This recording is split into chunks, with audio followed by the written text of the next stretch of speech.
خرجوا من منازلهم خوفا من تكرار سيناريو فجعة زلزال الحوز.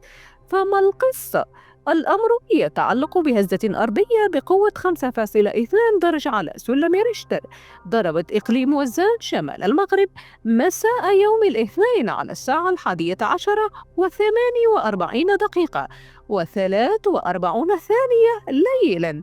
اهتزت الأرض تحت الأقدام بعد تسجيل الهزة الأرضية بمنطقة بريكشة التابعة لدائرة مقرصات ضواحي وزان على عمق 20 كيلومترا.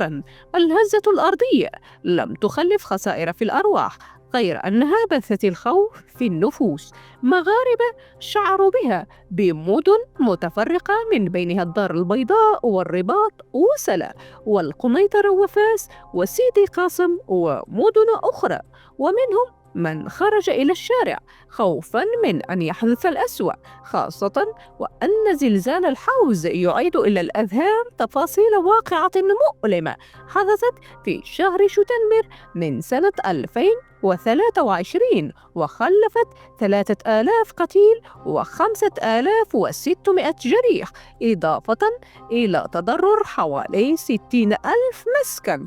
وقعت الهزة الأرضية وعاد اسم خبير الزلزال الهولندي فرانك هوغربيت إلى الواجهة بعد تحذيره من احتمال وقوع زلزال قوي خلال الأيام المقبلة.